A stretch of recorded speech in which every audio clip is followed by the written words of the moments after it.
Good afternoon. Is this on? Can you hear me? Good afternoon. I am joined today by Boston Police Department Superintendent-in-Chief Greg Long, Chief of Civic Engagement Aisha Miller, Chief of Health and Human Services Marty Martinez, as well as Budget Director and incoming CFO Justin Starrett. Police violence is once again at the center of a national conversation. Our country is gripped by the murder of George Floyd and the trial of Derek Chauvin. And we struggle to process the recent senseless killing of Daunte Wright in Minneapolis. In Boston, our city is also reeling from another kind of unacceptable violence, the tragic killing of Mrs. Delois Brown as she sat on her front porch. I visited the fatal crime scene Saturday evening and again on Sunday morning. It was my first time as mayor, but like the residents on that street, it is something that I have experienced far too many times. I offered the grieving family and her loved ones my condolences, but they deserve much more than that.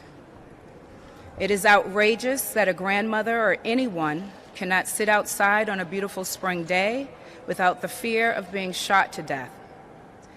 Most Boston residents live in a safe, peaceful neighborhood, but too many others live in fear of violence.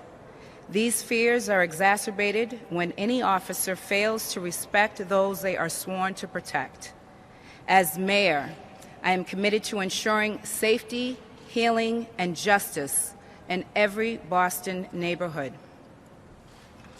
I understand that the fabric of trust between the Boston Police Department and Boston residents has worn thin in parts of our city, especially in communities of color. To repair the fabric that binds our communities together, we must prioritize transparency and accountability. These are foundational values when it comes to fostering public trust. This is especially true for law enforcement. That is why my administration is doubling down on our work to stand up the Boston Office of Police Accountability and Transparency, otherwise known as OPAT. Tomorrow, I will submit an FY22 budget that allocates $1 million to establish this new office. And today, I am proud to announce its first leader. I have named seasoned attorney and advocate Stephanie Everett as Executive Director of the Office of Police Accountability and Transparency. As the Executive Director of OPAT, Stephanie Everett will lead the organization with the authority to review all Boston Police Department internal affair cases, subpoena the release of records, and strengthening police accountability to the people of Boston. My administration is bringing a new era of transparency and accountability to all corners of city government.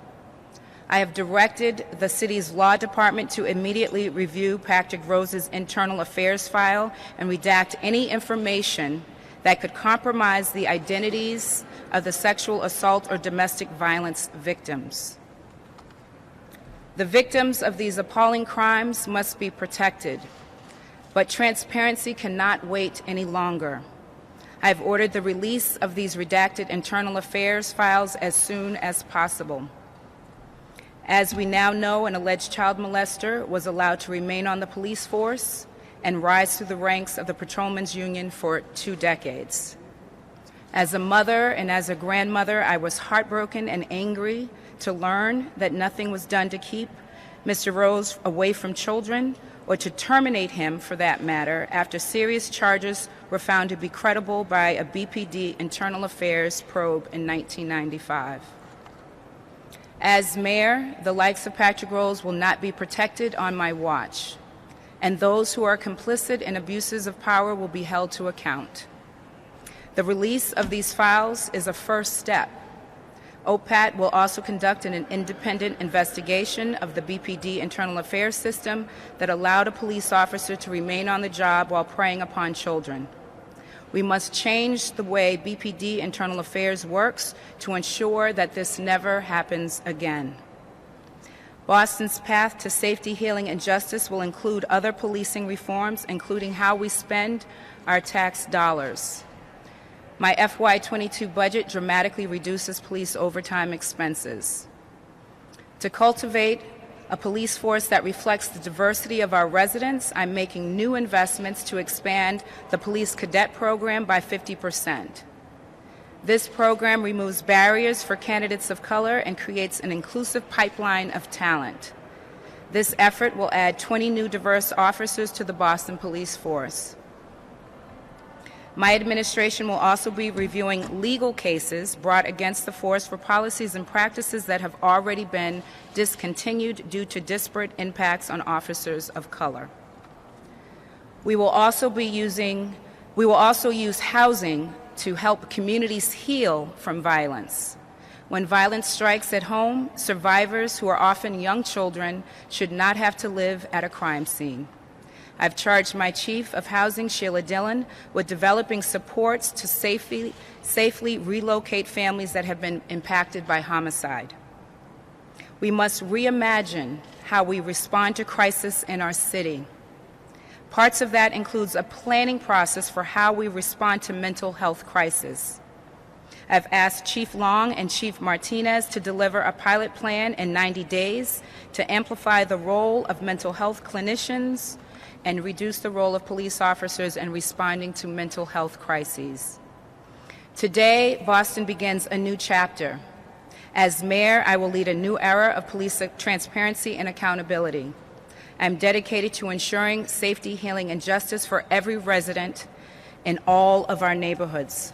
Thank you, and now I will take a couple of questions.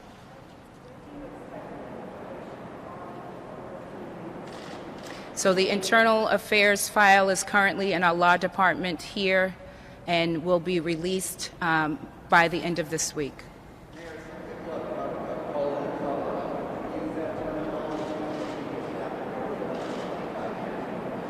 What has happened in the last 25 years, I hope to learn more through an investigation with the Office of Police Accountability and Transportation, an investigation not just on this file, but on other internal affairs files.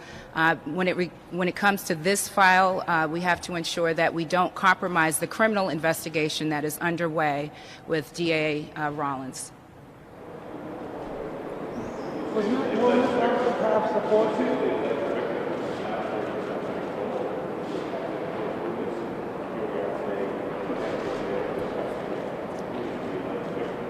So it is really important that we protect the identity of the victims in this case. This is obviously triggering that traumatic experience. So this is why the law department has the file, and we will do everything in our city to be sure to protect the victims in that case. Moving forward, it is important that this never happen again, and that we ensure that there is accountability and transparency in how we do business. Yeah, this is a 6-month deadline for the Boston Police Reform Task Force recommendations that we sent out for all of them. Can you give us the status on what's been implemented other than the OPA? So the question was on the task force recommendations. The first recommendation was to establish this office, which I have committed $1 million of the FY22 budget to do so, and have announced the executive director who will begin later this month to do this work. Mayor, your police department budget is just under $400 million. There's been some criticism that that cut isn't deep enough and that it's less than your own call last summer for a 10% reduction of the force's budget. What do you say to that criticism? This budget moving forward does call for an almost 5% cut. To do much deeper than that would only exacerbate the overtime that people seek to eliminate. There is 10% of the force that is out on sick leave. Part of that reduction, calling for a third of the overtime budget to be cut, will require that we all do our part, and it will also require that we look at the number of officers out on sick leave. Those who are able to come back, we certainly want to help them do just that.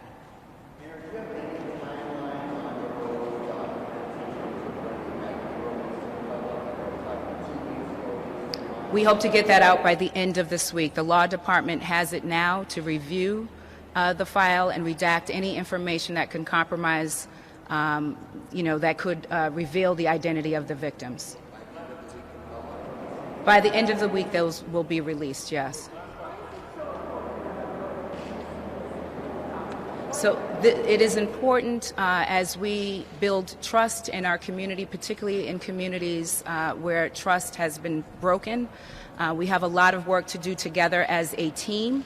That is why we are here with the Chief of Public Health, the Chief of our Police Department, to ensure that we are working together as a team, all committed to transparency and accountability moving forward. That was the last question. Thank you very much.